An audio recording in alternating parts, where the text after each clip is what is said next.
All right, so hello everyone, and thank you so much for joining us today.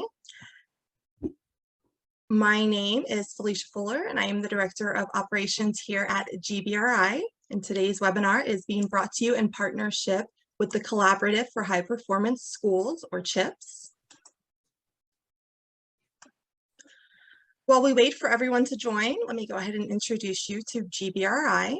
We are a privately owned online gamified education platform with the mission to make sustainability resources available and accessible to everyone around the world. We are located in New York City with a presence around the world. We are a USGBC education partner and AIA provider with partners such as the UN SDGs, CHIPS, and the Rhode Island Energy Efficiency Council. We believe a truly sustainable future must also be an equitable one where every human is treated equally and fairly. Our mission is to make sustainability, health and wellness education available and affordable to everyone around the world. With hundreds of sustainability courses surrounding the topics of energy, water, LEED, and sorry, it keeps switching on me, LEED and net zero, just to name a few. Learning Hub at GBRI is your one-stop shop for all of your education needs. So today's session has been approved by AIA for one HSWLU, and a certificate of completion will be shared will be available for download after today's session. And for those of you that are wanting to receive LEED or WELL CE credit, we will be sending the details needed to self-report this course after today's session. And with that, I would like to now hand things over to Craig Schiller. Craig, welcome. Thank you, Felicia. And as always, thank you, GBRI, for hosting these great webinars. I'm going to do a quick introduction, and you'll see me at the beginning and the end of this webinar. My name is Craig Schiller. I'm the Executive Director for the Collaborative for High Performance Schools, or CHIPS. And I'll talk about what CHIPS is in a moment here. I'll do a few minutes of just introduction to this webinar and our organization. And then we're going to have most of the time for our two speakers, Dr. Erika Eitland and Tracy Enger. We've done about 10 of these webinars now with CHIPS, and we always have some great speakers. These two in particular, I'm extremely excited about. And for those of you who don't know either of these individuals, you will by the end of this webinar. My suggestion is find them on LinkedIn, follow them, look them up, find the webinars that they've done. These are two incredibly powerful voices, and they will continue to be so over the decades of their career. I strongly encourage you to that when they speak or post something that you listen. Dr. Eitland, or Erika, is on our board and has already had a huge influence on our organization and the direction we're going. So I'm very excited to have them speak very shortly. With that said, Felicia, the next slide. A couple of housekeeping things. We do have a chat box and a Q&A section. My guidance and advice to you is if you have a question you'd like the panelist or myself to answer, put it in the Q&A section. I will be answering the questions I can live, and I'll be fielding your questions to Tracy and Erika at the end.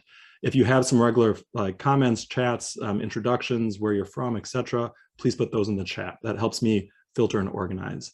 This is going to be recorded, so please have your mics on mute, etc. And goes for our speakers when we're not speaking as well.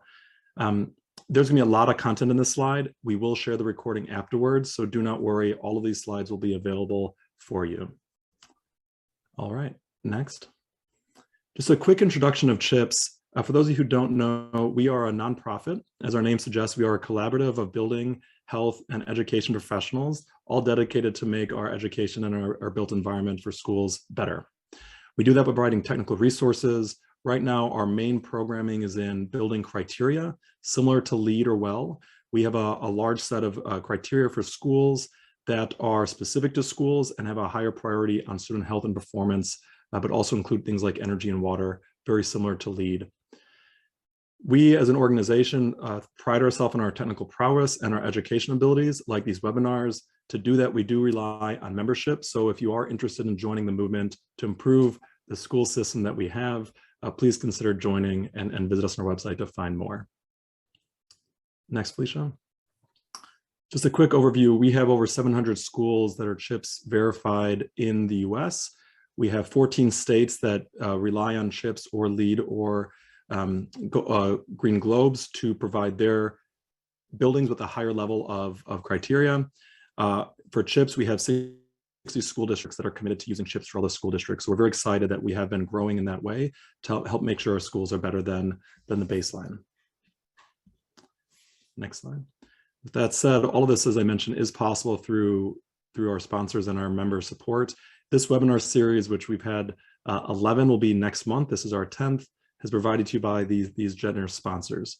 So if you like what you see, if you like what you hear, please reach out and we can talk about what we're going to do next for our webinar series and who we can collaborate with. This series has all been about building school building science. And that is what the CHIPS bread and butter is. So I'm going to frame that because most of our webinars have been very technical on the design, operation, construction, or occupancy of a school building. That's what we're known for. That's what we do. However, I want to caveat that what this webinar is going to be about and what I have been convinced, Tracy, what you and Erika have convinced me on, is that we can no longer consider the school building science to be about the built environment. That is too narrow. We need to talk about the systemic, the structural, and the community aspects that impact our children, how they learn and thrive.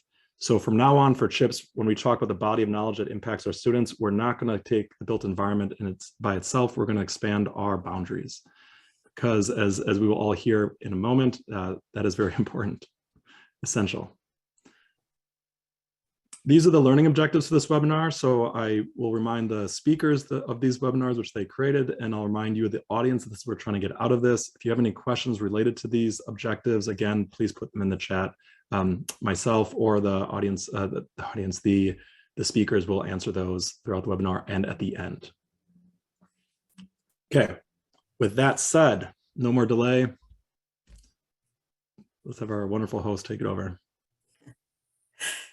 Craig, thank you so much. And, I also want to extend my, both Erika and my appreciation to you and to Felicia and to the work that you do and for offering this amazing platform for us all to be able to come together into this conversation. So you saw the objectives, and we are certainly during the course of this webinar going to be addressing those objectives, looking at how the work that we do in the school built environment has an impact on health and on outcomes for students, but also on how those community health burdens impact that student even before they get into that building, and what it means for them to be living and existing in that space and what we can do to impact it as well. So, so we will be setting the stage, talking about the problem a little bit, and then talking about how we advance towards restorative justice and what that means.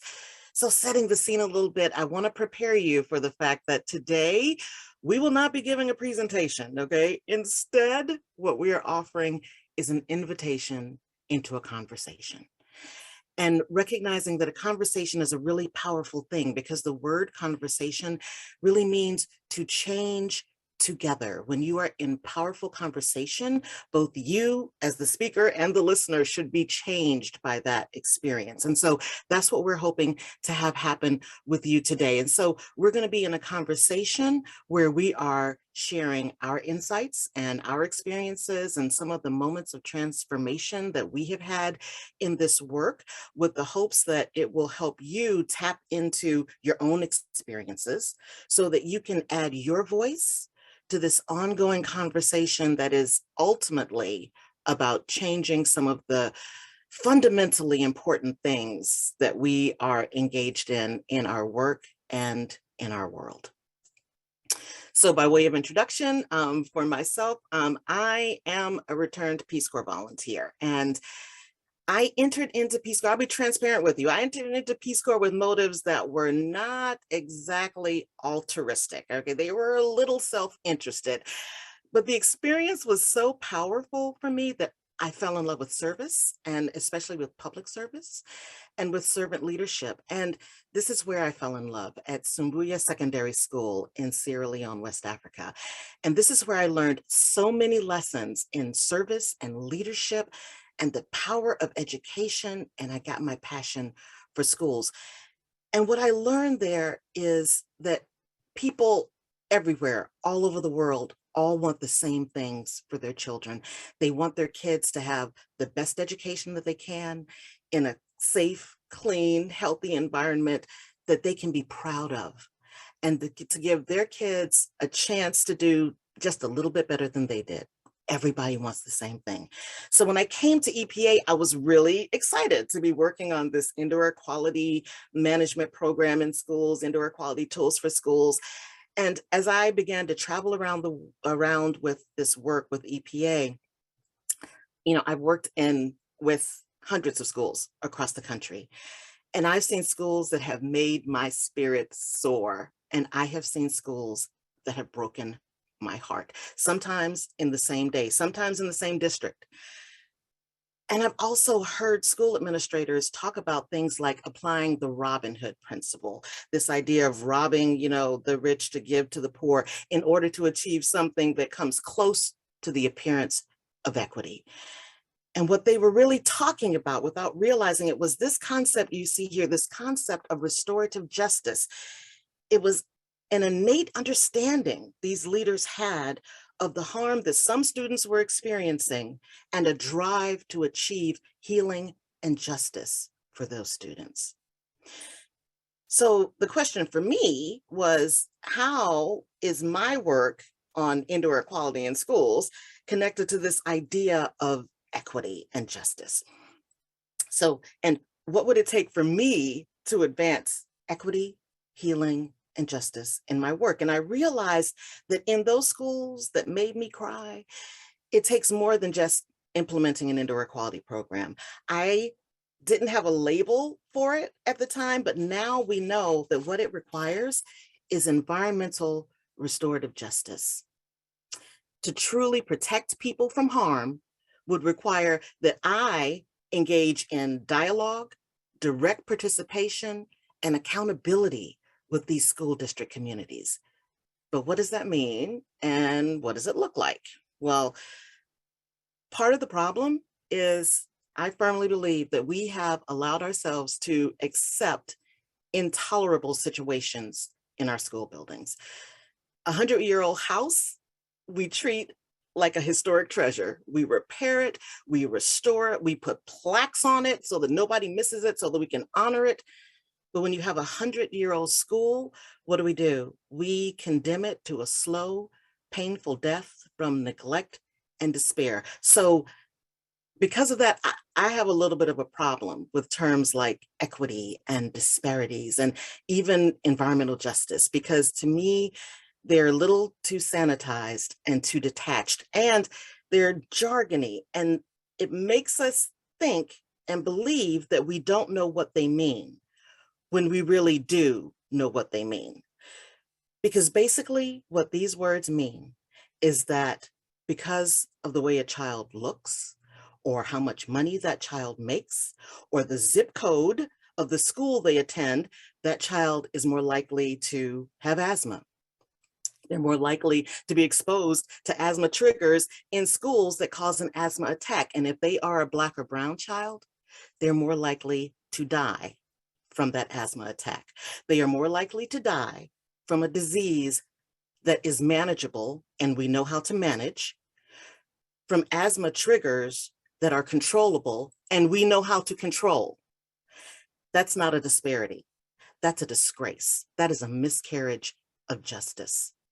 We need more than just interventions to deal with that. We need to repair and to heal and to restore. We need environmental restorative justice to transform our work in a way that demonstrates that we will not tolerate what we know is intolerable in our school buildings. So the educational system, the school system has kind of come to really realize and recognize and acknowledge that students and kids have differing needs that are based on a variety of issues. So my kid fell into that category that you see there around autism and developmental delay. So he got an IEP, he got an individualized educational plan, right? Once I saw that this thing existed, I'm like, and why doesn't every kid have an individualized education plan, right? So the individual education plan is a resource to deal with children with learning differences. And school systems have acknowledged that these students have not been treated equitably and that there has been harm done. And the IEP is a method for addressing that harm and creating repair in a collaborative way. The IEP is a tool for schools to use to institute educational restorative justice to students who've been harmed. So here's the thing, school buildings, school facilities in and of themselves are unbiased. They're going to function the way that they are planned, designed, operated, and maintained regardless of who's in them, regardless of what the occupants look like. However, the occupants and the operators of these buildings often are disproportionately affected by factors like their ability to do preventive maintenance and health outcomes and health access and academic performance. These things are subject to extreme bias and inequities. So what I propose, what Erika and I propose, is that in our work, we use an IEP for school facilities, an individualized equity plan that take these factors into consideration in our work. And what does that mean? It means remembering that kid with asthma, right? It means prioritizing the schools that are creating the most harm. It means bringing equity to all the factors that contribute to the three-legged stool of healthy school environments: the facility management, health, and academic performance. Remember that kid with asthma, right? So it means prioritizing the schools and the students that are most harmed by failing building systems. It means recognizing that increasingly schools are the place where students are getting access to healthcare. In fact, with school-based health centers on the rise, it is the place where a lot of students are getting their primary healthcare. And it means understanding that the achievement gap is fueled by the opportunity gap, and looking at the reasons for the achievement gap and not just at the results. And then that means us taking accountability in our work for addressing those reasons, like debilitated facilities, like overcrowded classrooms that impact and contribute to poor student performance, poor outcomes, and continued harm. So what we would propose to you, what we would implore you to do, is to see your work as planning, designing, and operating for a school-centered educational home. We know that schools do much more than just deliver curriculum. In many cases, the school is going to be the cleanest, safest, healthiest place that child is going to spend time. We have a job here.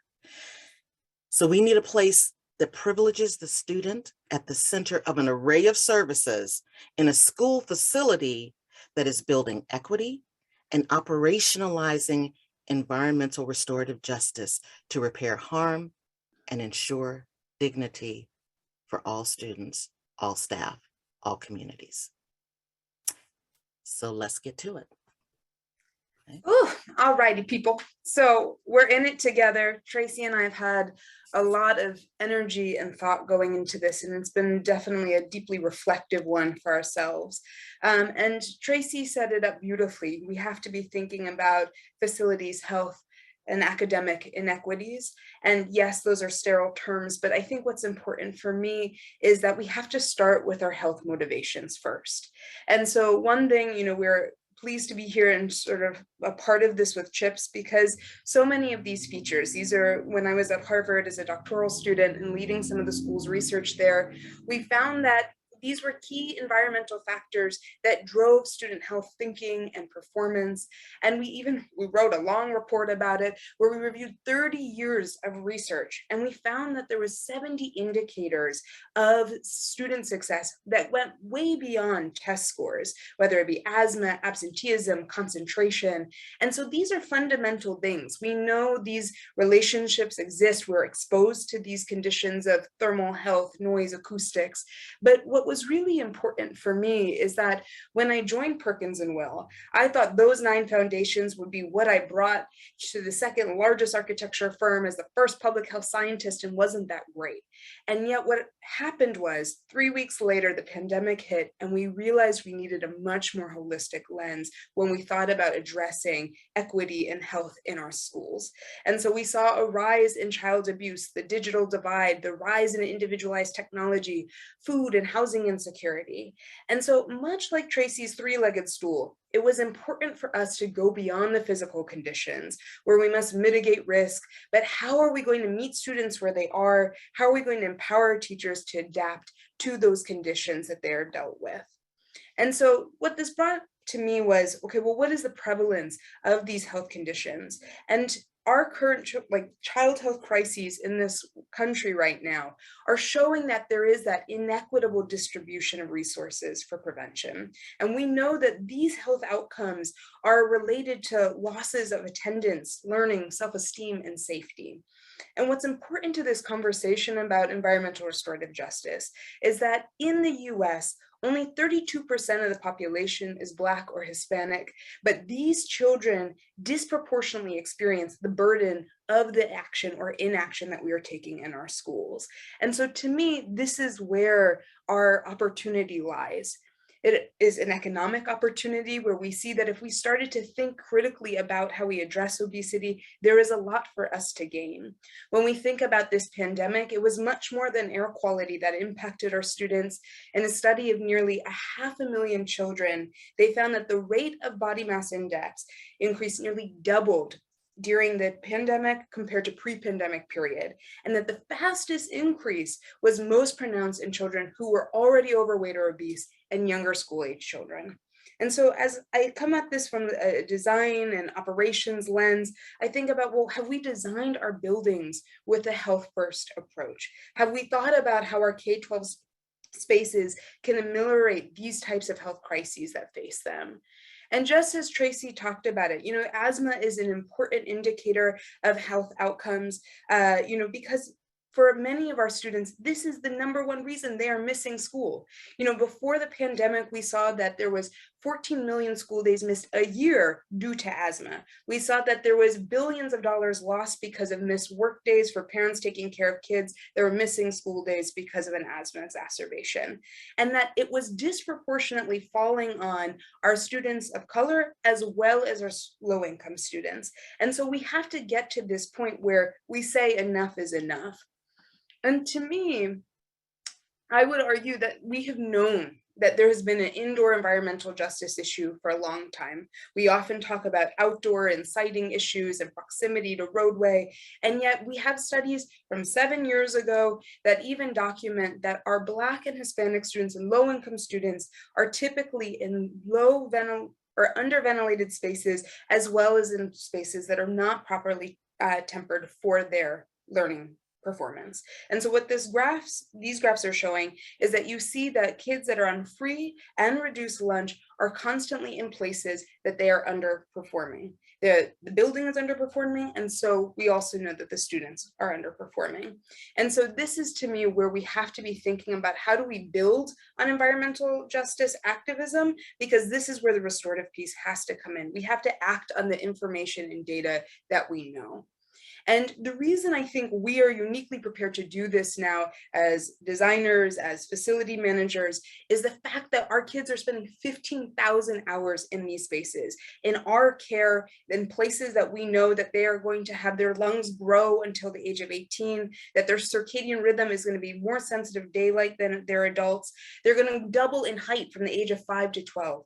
And so during this time is this critical opportunity for us to think about how are we going to optimize that 15,000 hours, because outside of their home, we trust our kids in those spaces. And, I think it's lovely when we say, well, we have all of these other certifications and programs available to us, and we have standards that we build our K-12 schools to. But I would argue that they fundamentally miss the uniqueness of children, which is physiologically, we know they are different. in so many ways. We know that behavior-wise, they're occupying unique spaces like the ground, the floor, outdoors, their hands are in their mouth, and that's going to cause different exposures. We know that they also have different efficacy. We know that they are unable to communicate. My thermal comfort is off today. Can we turn the thermostat down? That ain't happening in a second grade classroom. When it also is an opportunity for us to think about growth. Now, we can think about it from an academic perspective, where we know this is a critical time for learning and education, but it's also one about our socialization, about our neuro and cognitive brains developing, where we're seeing that we're adding all these neurons and shucking off the ones we don't need, and how are we going to optimize that experience for them? And, I understand that, kids are a big portion of this, but this is the same stuff for our teachers. We see that they have the highest rate of occupational asthma after mining workers. Well, let that sink in. It's crazy.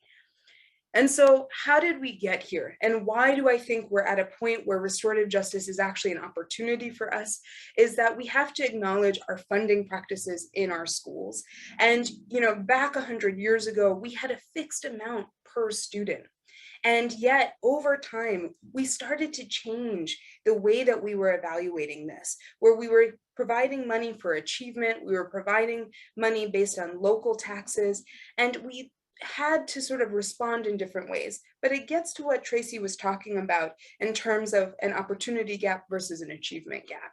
And so what we're seeing is even during the 2008 recession, we cut money to our schools to fund our capital investments, to make sure that our kids were in high performing spaces. But now with, influxes of money coming into our K-12, we have to acknowledge that we need to act, we need to use those resources, because it is estimated that $7 trillion is the estimated loss in lifelong learning for students experiencing school closures, according to the UN, as of 2021. And that is equivalent to the GDP of China and Japan combined. So we have an incredible opportunity to overcome this life loss, these learning and income losses that we're experiencing. Because what we see is that our smaller schools, our city and our rural schools are constantly taking that burden. We see that students that are actually of the highest needs, so our kids that are on free and reduced lunch, for those in the international audience, this is a measure of how disadvantaged that school is, how many kids need that extra assistance. And what we see is that these are the same kids that are in the oldest buildings, that are going to be exposed to stuff that predate important environmental legislations that keep our kids safe, whether it's lead in drinking water, PCBs in caulking. We have to acknowledge that we are leading to intergenerational trauma in these spaces if we are not thinking about it through this lens. And, when we think about, well, who gets a better building, we have to also ensure that we are thinking about it through multiple scales here, because it's about what is happening at home with our families, who is able to actually take on that commitment of advocacy to action. What is our student bringing with them? How are they feeling empowered? Are they experiencing challenges of homelessness or English language learning? How do we make sure that we're supporting those needs so that we are being tailored in our design approach? And then it comes to the buildings. If we're going to be thinking about the future or new buildings, there's an opportunity for us to really push forward and think about siting as well as the physical environment that they're in. And, one thing that Tracy and I could have done this, presentation is soak you guys in numbers. And there are so many incredible reports that have come out in the last 2 years, even from, the Government Accounting Office, from the State of Our Schools report, which is where this quote is from USGBC. We are documenting what this has caused and what we need to do next. And so as Tracy and I move into this next part of the presentation, it's about from our own sort of lived experience of how are we going to advance restorative justice in more of a personal way and not through the numbers and sort of reports that we've read so far. So I'll turn it back over to Tracy.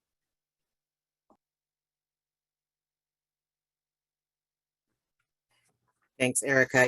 One of the things I love about that previous quote is when it talks about being able to achieve our academic outcomes and the things that we are trained on, and we cannot do that even with the best curriculum in crumbling facilities. And and I just like to remind people all the time that the building is a part of the curriculum. That building that we are working in is as much a part of the pedagogy of education as anything else. And we tend to take our best brains, our best curriculum, our best teachers, our best technology, and put them into a dilapidated body of a building. And then we're shocked when we don't get amazing outcomes academically and health-wise. Well, that is because that building has that impact. And everyone who operates that building, everyone who works in that building, who teaches in that building, we are all educators, we're all facility managers, we're all healthcare professionals, each and every one of us. So when we come into that work, we have to come into it with that full view. So in advancing restorative justice, so when we look at the characteristics of restorative justice, it can feel a little daunting for us, right? You know, when we think about how is it in the work that we do as designers, as architects, as, you know, maybe myself with, you know, with EPA, where I have a, you know, an indoor air quality, you know, management program, as technicians, as providers, how do we engage in environmental restorative justice in school buildings that is healing oriented and, you know, helps hold, you know, create accountability by, you know, taking, you know, recognizing that those in power can take direct responsibility for change. How do we do all of these things, right? And storytelling and dialogue. Well, here's the good news. The good news is that every one of us in all of our disciplines have competencies that allow us to be able to live into these characteristics in the work that we do in school buildings. And so I wouldn't have I didn't realize it when we were doing it, right? That what we were doing was environmental restorative justice. What I did know was that in my work at EPA, I discovered that we needed to do things a different way for certain school districts who were differently challenged, right? That individualized equity plan. So we needed to be engaging with them differently. And it became really crystallized for me, especially in dealing with the Recovery School District of New Orleans. So we work with lots of different school districts, urban districts, the suburban districts, you know, school districts all over the place. And 5 years after Katrina, we were working with the Recovery School District of New Orleans. And it was called the Recovery School District at the time because even before Katrina, the majority of schools had been taken out of the power and control of their local school boards and given over to a recovery committee who was working to advance them because they were failing academically. So that was kind of the focus that the recovery, you know, plan had, was to get these schools, you know, to get achievement up, but not necessarily really looking at the opportunity gaps that were there that were preventing it. So when we went to work with the Recovery School District of New Orleans, we borrowed a technique from the architectural world. We decided that we wanted to identify a handful of challenged school districts. I'm going to stay there for a minute. We identified a handful of students of schools that agreed to present themselves as design challenged school districts. And we went to visit them all and we engaged in those conversations. We talked with their leadership. We asked what was important. And what we discovered was that even when we thought we were coaching them on how to, you know, create indoor air quality plans, they were coaching us on environmental restorative justice. And the Recovery School District of New Orleans had these principles baked right into their mission and goals. So in their mission, it was to put academically struggling schools on the path towards success. But when we asked them what their key challenges were that they wanted people to help them address, one of their key challenges was managing community expectations about that building while creating a sense of fairness and equity, knowing that rebuilding takes time. So they were already trained on these ideas and helping us figure it out. So we brought together 500 attendees from across the country to conduct a charrette, a collective design process for 5 school districts across the country. We put people into teams. Each of the school districts had 10 teams designing just for them over 2 days. These school districts shared their stories.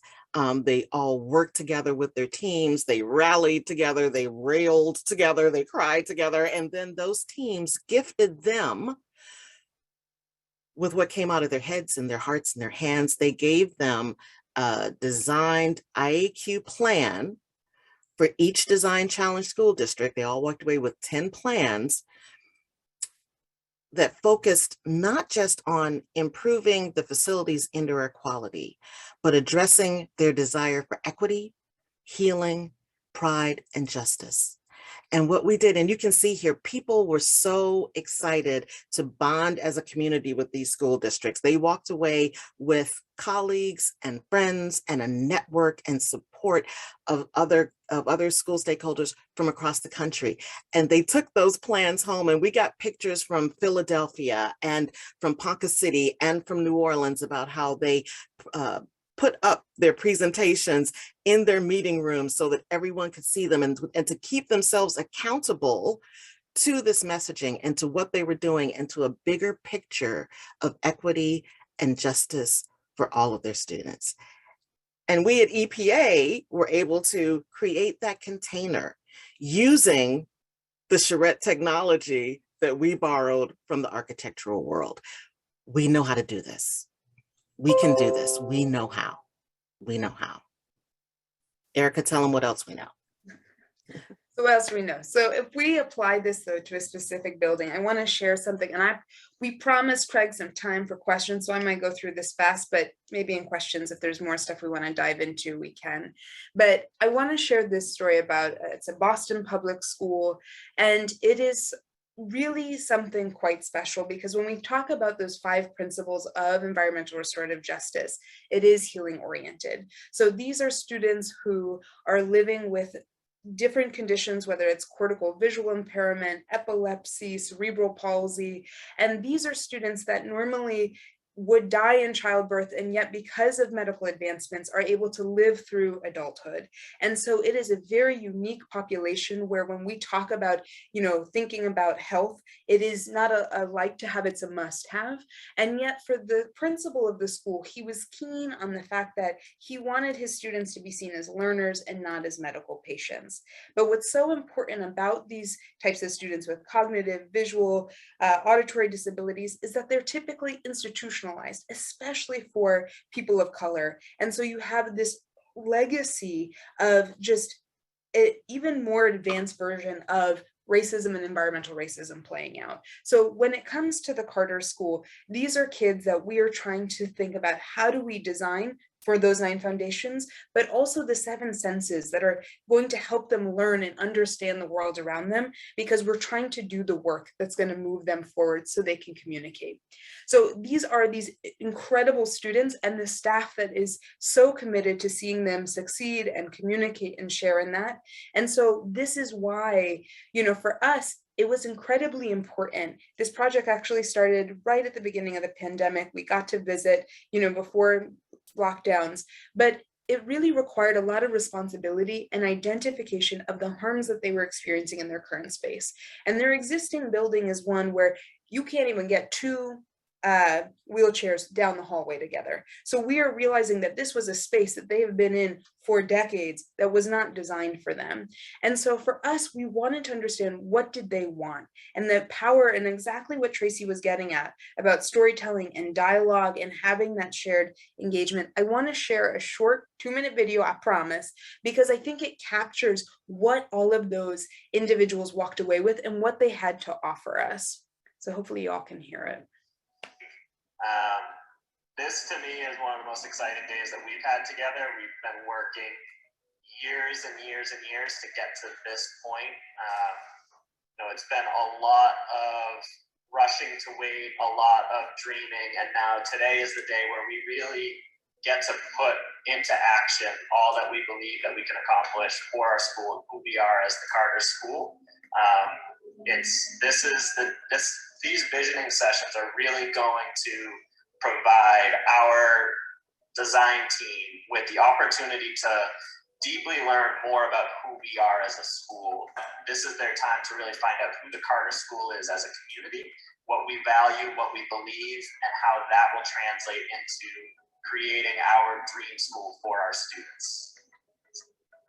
It took us until it was almost time for him to graduate to realize that he was communicating with us because he couldn't see, but he could hear everything. So everything was pretty much scaring him. So happy that we've really heard everyone's voice, just to see how important that everyone felt that this process was to step outside your comfort zone.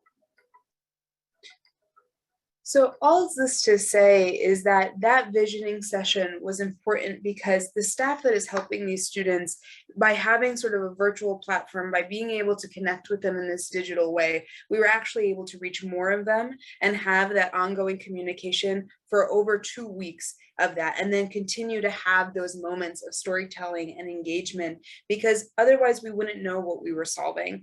So just to wrap up, basically what did this mean? Is that once you hear these things, you can't unhear them, you can't unknow them. And so for me, it was about this issue of responsibility and accountability to the design profession, is that I believe all designers should be public health professionals. And the idea of equity is translating into, this inclusive sensory garden, because these are kids living in public housing where their parents are literally picking up their adult children and carrying them up 3 flights of stairs because they do not have an elevator. This is talking about daylighting, because we know these kids are extremely sensitive to glare, and yet they don't have access to views of nature around them. And so how do we manage glare while still giving them access to biophilic spaces? It's also about thinking about, if you cannot visually see, how do we find other ways to have senses be activated through texture and smell? And so thinking about how we can make sure that those students who cannot see are not scared as they're moving through their space. And lastly, this auditory buffer. If we are thinking about how we are going to promote learning, reducing other distractions for people who are trying to learn new languages and communicate for the first time, we have to be buffering against some of these other challenges. And so although this is a super specialized case, should be things that we do for all of our schools. This isn't like a nice thing for these students. It is actually a quest that we should be on for all of our students, because we know that they're more sensitive than adults. And so as we wrap up, it is really where next. And so, and talking to Tracy about this, we were thinking about how do these sort of 5 pillars reflect and impact your chances of sort of bringing this into the process. And so draft an IEP, an individualized equity plan. The one that we provided in this presentation is from Roanoke. It's an incredible equity plan, but they forgot the building. We can do better. We can also understand the health priorities. If your community is struggling with asthma, how do we design a building to address that? Or is it bullying and harassment? We understand that there are limited resources, and yet we can be directed to what that community needs, not what we think they need. When it comes to direct responsibility, this is an opportunity for us to think about opportunity gaps, as well as thinking about objective measures, whether this is sensors or other sort of kind of continual reporting from teachers sharing how they feel. And that gets to storytelling and dialogue. It's about that depth of how do we build trust in relationships. When it comes to identifying harm, we know that, asbestos, lead, those were bad things. But when it comes to making better decisions, how are we not going to repeat things like asbestos and lead? And so where does healthy material selection fit in? Where does environmental controls fit in? And lastly, the accountability. I, as a public health person, believe in the Hippocratic Oath, do no harm. And I think designers need to hold themselves to that same level, is that our work is only a healthy building once it's occupied. And we need to continue to evaluate it. Has it actually been performing in that way? As well as, should we set an indoor environmental quality standard? We have outdoor air quality standards, but not indoor. And this is an opportunity for us to engage states, think about policy, and where do we go next? And so, we would be amiss to not acknowledge sort of who our partner is with this today. And so real quick, in looking at all of these different certifications, and looking at CHIP specifically, though, what was really exciting is that under these different criteria, there was so many opportunities to think about some of these restorative justice practices in this own sort of approach. And so for all of you, I really would recommend taking a deeper look, because underneath each one of these categories is so many micro decisions we can make to push towards a more restorative justice future. And so on that note, I'm going to just end with this quote that not everything that is faced can be changed, but nothing can be changed until it's faced. And that was really what Tracy and I wanted to do today, is make sure that now you know, so now we got to do better. And if you love Tracy and I, an important plug is Tracy drops a lot of knowledge in this podcast episode, and would love for you to sort of continue this conversation with us, because the work is just starting. It's about where we go next, though. So with that, I will turn it over to Craig. Wow, when I gave my guidance advice in the very beginning, I said when you two talk that we should all listen, and we did. This is the first time I see no chats or Q&A. And my interpretation for that is, like myself, that was so much knowledge, that was so thought-provoking that it's almost hard to ask a concrete question, because it shifted my mindset from, okay, how do we specifically design a school building? How do we focus on replicating or building on other school buildings and best practices, to, wait, hold on a second, let's shift our paradigm thinking towards one of being a designer to being a child health professional first, a designer second. So I'm gonna let everybody take a second to breathe and think if they can come up with a question or two. I got the fortunate opportunity to look at this presentation first, so I was able to do. Thank you, Michael. Michael, I totally agree. I had a couple of questions specifically based on the presentation that was for this audience. Number one, this audience and most of GBRI, most of CHIP's network is designers and building professionals. Erika, I completely agree that there are few professions that have the lasting impact, both physically that we see and also in how it defines a community, than architects and designers. I think that's one of the beauties and the joys of the profession, but it's also one of the responsibilities. So specifically for architects and designers, what can we do to help implement an individualized equity program, Tracy? Something you brought up in the very beginning. How do we as designers work with a school system or in an RFP to start going one or two notches towards what you're talking about? Yes, I'll open it up and then I'll turn it over to Erika, who, because I can say anything about what I think, architects ought to do, but she's actually, kind of working with them. But that's why I asked you first. I want to get the unbiased opinion. But we have seen, so, in the same way that, I've been in school districts who've been under class action lawsuits because they, worked with, a design and construction firm that they created a template for how these schools should be built based on sort of the climate or whether, and then they repeated that same design in 5 schools, regardless of whether it was sited next to a highway, regardless of whether, without regard to the actual individual characteristics of that community or the students in it. And then they got and their ability to maintain that building, and they would run into all of these problems. And so, in the same way, like I said, with the individual education plan for the student, it doesn't throw away the whole curriculum, right? It starts from the same kind of foundational educational base. What it does, though, then is engage in a way with that student, with the parent, with the teachers, with everyone around them, to say, okay, so how does this basic curriculum, how do we adjust it? How do we accommodate? How do we provide accommodations that are appropriate to getting the best outcomes for this student? And I think that that's the conversation that you want, that architects, designers, builders all want to be in. And it may not even be a conversation. I didn't know that I needed that conversation as a parent until, someone helped me understand it, right? And so even introducing that concept that starts from, so what's your mission? What are you really after here for these kids? And I think that does happen a lot, but also being able to give that lens so that you are then tailoring those accommodations to that basic design that's more meaningful. So the big takeaway for me then is, as practitioners here, we often use case studies as we did this, I'm gonna do that again for you. Right. Let's change that mindset for the process that led to this. I can replicate that process in a different circumstance to get an equally great result. Exactly. Yes. Ding, ding, ding. Excellent. Well, and I Great. think what's important here to that even is that how do we tailor to health? And I think, what I really love going to first, and there's a couple of resources. CDC Places is an incredible sort of spatial health database whereby you can type in your address and it will tell you some of these key health metrics. What is the community going through and what are those big priorities? And just by taking some, and it's a little clunky at times, I'm not gonna lie, but by sort of clicking through and understanding that, it at least starts to open up the conversation with the school district.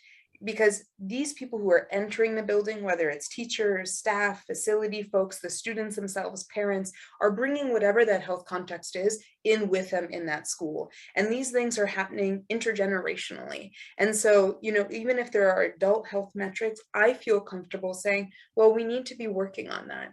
And so whether it's CDC Places, whether it's City Health Dashboard, that is coming out of NYU Langone, like there are great health databases that we can get specific on what's happening in that community. And then to sort of these conversations about community engagement, how do you dive deeper then? Like once you get the big brush strokes, this is where we get to have really thoughtful conversation, but we're armed with the basic information from the word go so that we can spend more time on, well, what are we going to do about it?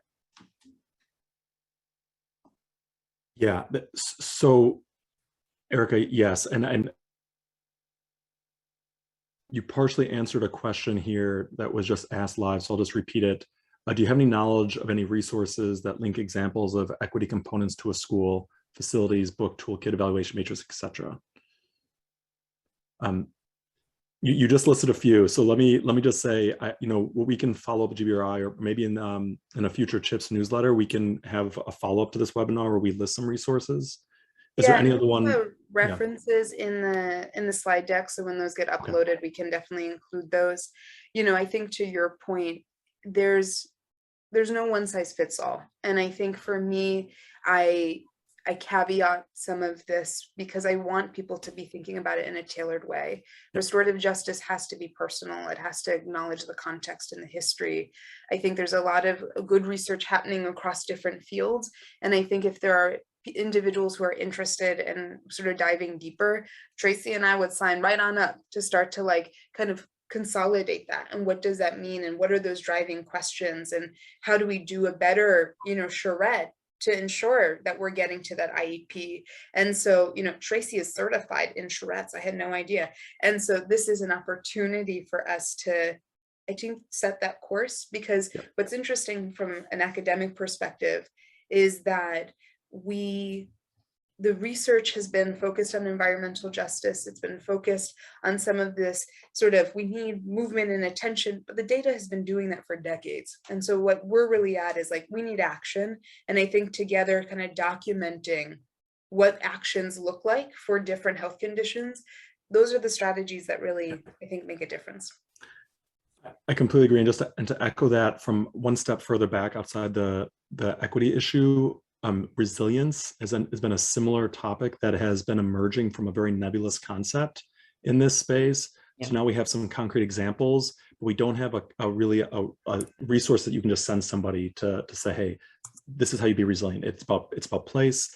It's about an individualized plan for a building and a community. So these are two emerging issues that this audience that we've had presentations on that is an evolving process. And I'm gonna, Erika and Tracy, this is something we can do more of together, because there is clearly a need here between EPA, public and nonprofit spaces to do more on these charrettes and equity and building resource kits. Let me get to a couple more questions. I'm going to go to a very specific one from Aaron Flaherty.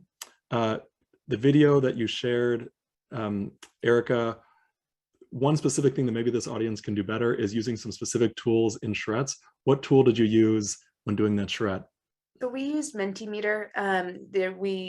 basically what you saw is actually we had done an extensive amount of research on these health conditions before. And so we're able to ask the participants really specific questions about lighting, like 10 different things that they could consider and we needed to design for. So those tools are great, but you got to do the homework first to make them really meaningful. But there's a lot of like fun things that you can do with Menti, and people use their phone or on a computer and can very quickly start to virtually or hybrid sort of facilitate those conversations. But Tracy, I'm sure you have a bunch of like tools in your kit. Well, yeah, so I don't want to overstate my charrette qualification. But I'll tell you, so looking one of the other, but this relates back to one of the other questions about how we're sharing this with school systems from Lily, not just design and construction, but in programming and service units. And so, I kind of backed into this whole charrette thing. I got, it was sort of a booby trap where I was invited to facilitate this event because I do a lot of facilitation, and they were like, "Oh, it's going to be a charrette," and I'm like, "Oh, that's very interesting. And would you come facilitate?" And I'm like, "Well, okay, right." And these were architectural professionals, and so I was like, so when I looked it up, it was like, you need to be a qualified charrette facilitator. And I'm like, well, I'm not that. So I went to the National Charrette Institute. Yes, there is such a thing. And as I was going through, I knew that I wasn't going to be doing architectural building charrettes, but I was thinking about, how do you apply this to policy? How do you apply this to indoor air quality and the indoor air quality program and plan? Yeah. And so in doing that, we we charretted the charrette in a way that made it, sort of a policy charrette. And in that way, we were able to really engage teachers and, custodial staff and, everyone in this process of design and continuous feedback and rebuilding and redesigning. So it gave them sort of those chops for it. And which then I think makes them better clients, better customers, more informed consumers, better able to engage in the process. Tracy, I completely agree. We could go down further, but there's a question that I think we can tie that into. And what you just said is that that process helps everyone get a little bit more aware that, hey, we can do this collaboratively. We can listen, we can share ideas, we can ideate, we can brainstorm. It was a question from Lily Berrios, who, how are you sharing this with school systems, not just the design and construction, but the programmatic and service units? So So that was it was Lily's question that I was kind of tying in there. Great. Exactly. Okay. So the more that we are engaging, one of the first things that we recommend for school districts when they're just putting in place an indoor air quality management program is that they bring together an interdisciplinary team around indoor air quality. And if you do that, if you get like smart and focused around that, you're not going to stop at indoor air quality, right? You're going to, once they set that up, now you have, an entire, environmental health, team. It grows and it starts to naturally make those connections between all kinds of facility issues, from planning through design, through construction, through maintenance, through all of that. So it really is creating a place at the table for that conversation, and that lets people know, like we said, everybody in that building's an educator, everybody's a facility manager, everybody's a healthcare provider. Yeah, excellent. I think we got through all of the. Oh yeah, you're very welcome, Lily. I think we got through all of the questions there. We are at time, so I have a couple of closing thoughts. First of all, I want to echo everything that was said in the chat. Thank you both so much. This was an excellent presentation. We could go on and on about this, which leads me to my follow-up for the audience here. If you want to hear more on this topic, please email GBRI or info@chips.net. Go to our website. This is what we do: is we find content that you need and you want, and we find the professionals to do that. We were so grateful to have Erika and Tracy here. This is going to be an ongoing body of work that you two are going to continue forward. I hope that we can be a part of in the future. So thank you for your time today, for both of you, and audience. Thank you for sticking with such a great presentation through the hour here. Thank you for the opportunity. Last plug is we do have our next webinar is on the slide here. That is going to be more concrete on healthy products and where architects and designers can go to find products that help enhance the the students' health and well-being of a school building. So much more practical for a designer. Yeah, and that's it. Thank y'all both. It was a wonderful presentation. Thank you everyone for joining us today.